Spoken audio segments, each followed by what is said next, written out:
Hello guys, कैसे हैं आप सभी। आई होप आप सभी अच्छे होंगे। तो स्वागत है आप सभी का अपने यूट्यूब चैनल VKH मैट्रिक्स पर। तो देखिए गाइस, आज की हमारी क्लास है कक्षा 10 NCERT बुक, और उसकी टॉपिक चल रहा है हमारा दो चर वाले रैखिक समीकरण। और उसमें प्रश्नावली 2.2 के जो प्रश्न दो है उसके जो पार्ट्स थे 3 वो हमने इससे पहले भाग में हल कर लिए थे। आज का जो हमारा है प्रश्न नंबर 3 है, उसके जो पार्ट्स है आज की वीडियो में हमने उन सभी का हल लिया है। तो वीडियो लास्ट तक देखना, लाइक करना, कमेंट करना, और हो सके तो गाइस देखिए हमारे चैनल को ज़्यादा से ज़्यादा सपोर्ट करें और सब्सक्राइब भी करें।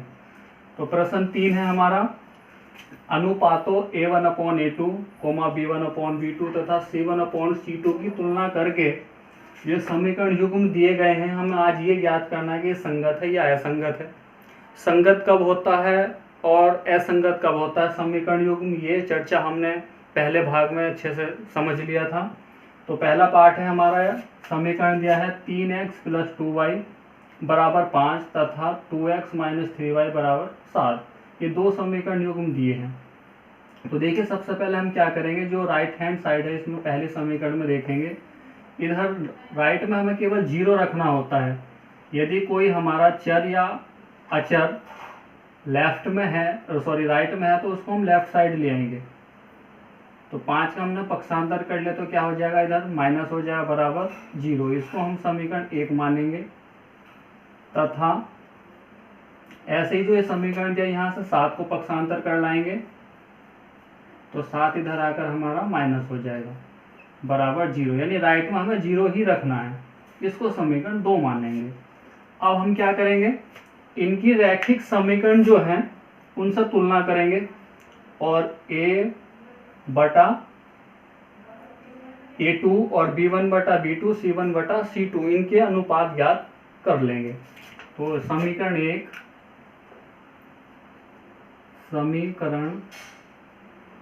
1 जो है, ये समीकरण 1 की रैखिक समीकरण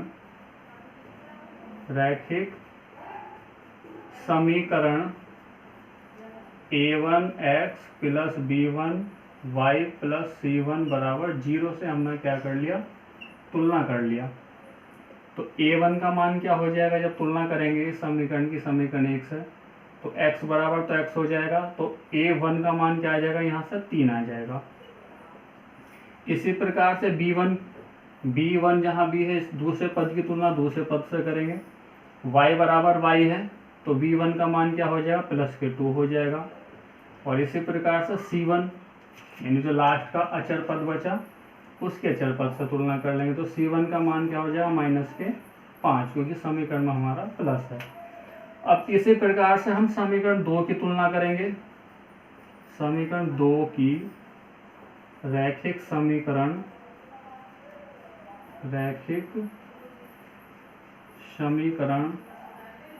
A2x B2y और C2 = 0 से तुलना करेंगे। तो A2 का मान क्या हो जाएगा, जो समीकरण 2 है ये यहाँ तुलना करेंगे। तो पहले पद की पहले पद से तुलना करेंगे तो A2 का मान आ जाएगा 2। इसी प्रकार से B2 का मान क्या आ जाएगा, यहाँ -3 आ जाएगा। और C2 का मान क्या आ जाएगा, -7 आ जाएगा। अब देखिए हमने A1 B1 C1 A2 B2 C2 इन सभी के मान ज्ञात कर लिए हैं। अब हम इनमें अनुपात निकालेंगे। हम यहाँ से, तो A1/A2 का अनुपात लेंगे।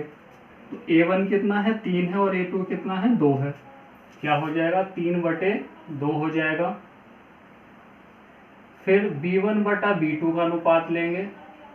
B1/B2, B1 कितना है, 2 है, और B2 कितना है, -3 है, तो 2/-3 हो जाएगा।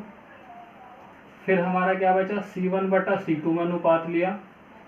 C1 है -5 और C2 है -7, यानी -5/-7। अब देखिए क्या ये दोनों पहले A1/A2 बराबर है B1/B2 के, बराबर नहीं है। यहाँ 3/2 है, 2/3 है। तो चूंकि A1 बटा A2 बराबर नहीं है B1 बटा B2 के।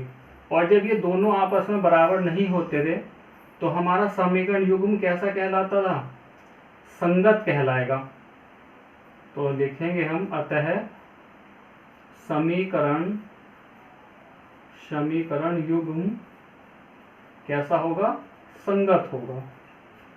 समीकरण युग्म क्या होगा? संगत होगा। यही हमारा आंसर होगा। आगे सेकंड पार्ट है हमारा 2x माइनस 3y बराबर 8 तथा 4x माइनस 6y बराबर हमें 9 दिया है। तो यहाँ से भी हमें बतलाना है संगत है या असंगत है समीकरण युग्म। तो क्या करेंगे, देखिए हम 8 का फिर से पक्षांतर करके लाएंगे तो ये हो जाएगा हमारा 2x माइनस 3y माइनस 8 हो जाएगा और बराबर 0। इसको हम समीकरण 1 मानेंगे। तथा इसी प्रकार से 9 का पक्षांतर कर लेंगे तो हो जाएगा 4x माइनस 6y माइनस के 9 बराबर 0। इसको हमने समीकरण 2 मान लिया। अब इन दोनों समीकरणों की रैखिक समीकरणों से तुलना कर लेंगे और A1 B1 इन सभी की वैल्यू ज्ञात करेंगे। तो समीकरण 1 जो हमने मानी है इसकी रैखिक समीकरण से तुलना करेंगे। रैखिक समीकरण A1 x plus B1 y plus C1 बराबर 0 से तुलना करेंगे। तो A1 का मान क्या आ जाएगा? यहाँ से जब इस समीकरण का तुलना करेंगे पहले समीकरण से, तो A1 का मान यानी पहले पद की तुलना पहले पद से, तो A1 का मान आ जाएगा हमारा 2 आ जाएगा। V1 का मान आगे दूसरा पद है हमारा B1 में, तो यहाँ से क्या आएगा? -3 आ जाएगा। और C1 का मान क्या आ जाएगा? -8 आ जाएगा। इसी प्रकार से समीकरण 2 की तुलना करेंगे।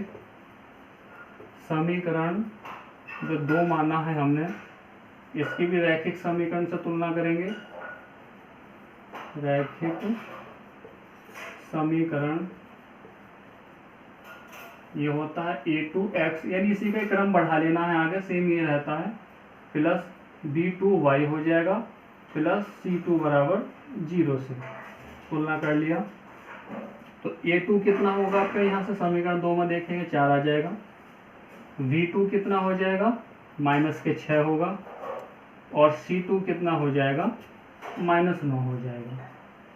इस प्रकार से हमने सभी मान प्राप्त कर लिए। अब हम इनका अनुपात लेंगे A1, इसलिए A1 बटा A2। तो A1 कितना है? 2 है बटा A2 कितना है? 4 है। यहाँ पर रखा। इसको थोड़ा सा सॉल्व करें, 1 एक ना 1 और 2 एक ना 2, 2 दूनी 4। तो क्या आ जाएगा हमारा? 1 बटा 2 आ जाएगा। आगे V1 बटा B2 का अनुपात लेंगे तो V1 कितना? -3 है बटे B2 कितना है? -6 है। यहाँ से सॉल्व करेंगे, 3 से 3 फिनिश हो जाएगा और 3 दूनी 6, तो यानी 1 बटा 2 प्राप्त होगा हमें। अब C1 बटा C2 का अनुपात लेंगे। C1 कितना है? -8 है और C2 कितना है? -9 है। अभी देखिए ये आपस में हल नहीं होंगे क्योंकि यहाँ 8 है या 9 है। तो अब हमने देखा, देखिए A1 बटा A2 तो बराबर आ रहा है B1 बटा B2 के अनुपात के, लेकिन C1 बटा C2 बराबर नहीं आ रहा। तो हम जानते हैं चूंकि कि A1 बटा A2 जब बराबर हो B1 बटा B2 के और बराबर नहीं हो C1 बटा C2 का अनुपात, तो ये हमारा क्या कहलाता था? असंगत कहलाएगा, यानी समीकरण युग्म असंगत है। ये 2 समीकरण दी गई है, इनका जो युग्म होगा कैसा होगा?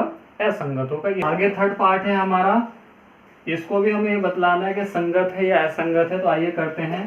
तो देखिए जो पहला हमारा रैखिक समीकरण है ये हमारा भिन्न के रूप का है।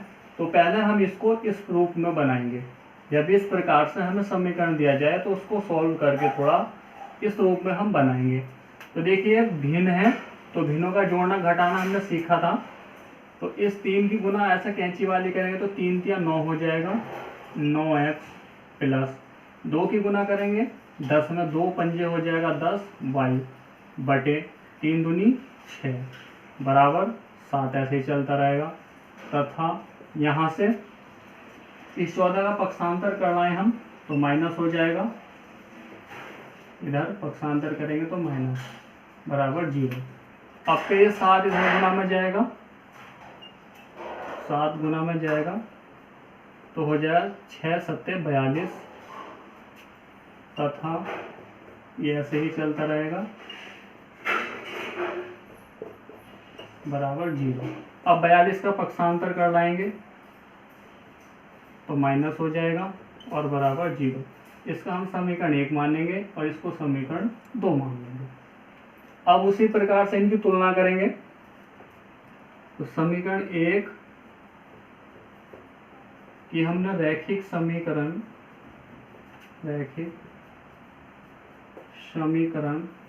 a1x b1y और c1 से क्या किया, तुलना कर लिया। तो a1 का मान क्या आ जाएगा, 9 आ जाएगा, a1 9 आ जाएगा, और b1 क्या आ जाएगा, b1 यहाँ से क्या आ जाएगा, 10 आ जाएगा, और c1 क्या आ जाएगा, -42 आ जाएगा। इसी प्रकार से समीकरण 2 की तुलना करेंगे। समीकरण 2 की रैखिक समीकरण a2x b2y और प्लस c2 से तुलना करेंगे। तो a2 कितना आ जाएगा, a2 यहाँ से तुलना करेंगे तो 9 आएगा, b2 कितना आ जाएगा, b2 आ जाएगा -10, और c2 कितना आ जाएगा, -14 आ जाएगा। अब इन सभी का अनुपात लेंगे तो a1 बटा a2 का जो अनुपात होगा, a1 कितना है, 9 लिया है हमने यहाँ पे, और a2 कितना था, a1 9 है और a2 भी 9 है, तो इसको हल करेंगे तो क्या आ जाएगा, 1 आ जाएगा। इसी प्रकार से b1 बटा b2, b1 कितना है, b1 है 10 और b2 -10 है, यहाँ से क्या आ जाएगा, -1 आ जाएगा, ये कट जाएंगे, और c1 बटा c2, c1 है -42 और c2 कितना है, -14, 14 या 42 यानी 3 आ जाएगा। अब देखिए ये इन दोनों का अनुपात बराबर नहीं है, क्योंकि a1 बटा a2 का जो अनुपात हो बराबर नहीं है b1 बटा b2 के, तो समीकरण युग्म कैसा हुआ, संगत हो जाएगा। समीकरण युग्म कैसा है, संगत है। और पार्ट है हमारा, तो यहाँ से भी हमें संगत या संगत बतलाना है, तो 11 का पक्षांतर करेंगे तो क्या हो जाएगा, इधर पक्षांतर जब करेंगे तो माइनस हो जाएगा, -11 बराबर 0। इसको हम समीकरण 1 मान लेंगे, तथा यहाँ से 22 का पक्षांतर करेंगे तो 22 देखें यहाँ माइनस का पक्षांतर किया तो प्लस हो जाएगा आपके, और बराबर 0। ये समीकरण 2 हो जाएगा। इनकी रैखिक समीकरणों से तुलना करेंगे। जो हमारे रैखिक समीकरण हैं उनसे तुलना करेंगे। रैखिक समीकरण a1x b1y c1 बराबर 0 से तुलना, तो a1 का मान क्या आ जाएगा, 5 आ जाएगा, b1 का मान कितना आ जाएगा, यहाँ से -3 आएगा, और c1 का मान क्या हो जाएगा, -11 हो जाएगा। इसी प्रकार से समीकरण 2 की तुलना करेंगे। समीकरण 2 की रैखिक समीकरण a2x b2y प्लस c2 बराबर 0 से तुलना किया तो a2 कितना मिला, a2 यहाँ से मिलेगा -10, b2 कितना हो जाएगा, 6 हो जाएगा, और c2 कितना आ जाएगा, 22 हो जाएगा। अब इनका अनुपात निकालेंगे। a1 बटा a2 का अनुपात ज्ञात करेंगे तो a1 कितना है, 5 है, बटा a2 कितना है, -10 है, तो कितना आ जाएगा, -1 बटा 5 दूनी 10, 5 से 5 डिवाइड हो जाएगा, 5 दूनी 10। इसी प्रकार से v1 बटा v2, तो v1 है -3, b2 है 6, इसको हल करेंगे तो -1 बटा 2 आ जाएगा। c1 बटा c2, c1 है -11, c2 है 22, हल करेंगे तो -1 बटा 2। आपके हमने देखा, देखिए इन तीनों के अनुपात कैसे हैं, बराबर हैं, क्योंकि A1/A2 का अनुपात बराबर B1/B2 का अनुपात बराबर है C1/C2 का अनुपात। तो इसलिए समीकरण युग्म कैसा होगा, संगत है। समीकरण युग्म